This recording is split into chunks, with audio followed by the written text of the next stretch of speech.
Hi, and welcome to Grandad on Enfield. As promised, we're going over the 3 bikes, the horsepower, the weights, the specs. So here we have the 3 of them out of the garage at the moment. So I suppose we'll get the prices out the way. I paid $3,900 for the Honda Shadow 750.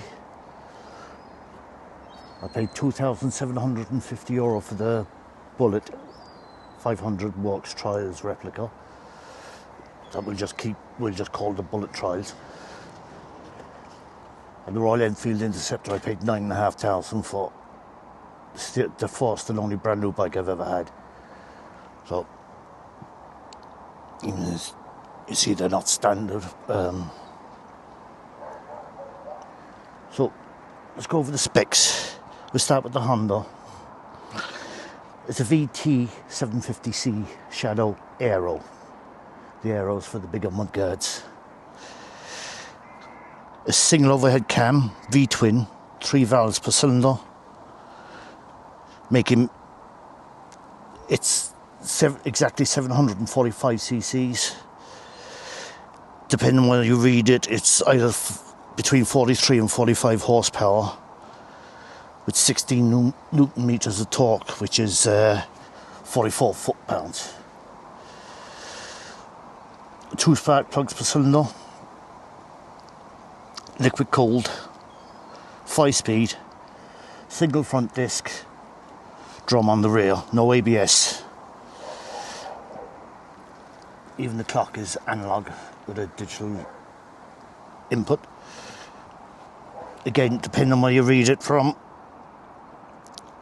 the top speed is anywhere between 150 kilometers per hour to 164 kilometers per hour, or 93 to 102 miles per hour. As I said, it's shaft drive, and weight is 250 kgs, or 553 pounds. Now, I'm 5'11", or 180 millimeters, 1.8 meters. Seat height on the Shadow is 26 inches. I have an inside leg measurement of 34. So, of course, I'd have no problem putting my feet down. Now we go up to the Bullet as she's next in line. It's the Bullet Trials Works replica. 27 horsepower and 43 newton meters of torque, which is 30.5 newton foot-pounds. 5-speed. Seat height is 800 millimeters, or 31.5 inches. It's fuel injected with a tank of 13.5 litres. I've done a video on the mileage gallon on these already. These 2, I'll be doing it on the Shadow soon. Wet weight is 192 kgs, or 423 pounds. Single front disc and rear disc, ABS non-switchable. So I actually have a fuse pulled out of mine, so the rear can lock up. Top speed, again, it depends on where you read it from. It's between 70 to 80 miles an hour and 112 to 128 kilometers.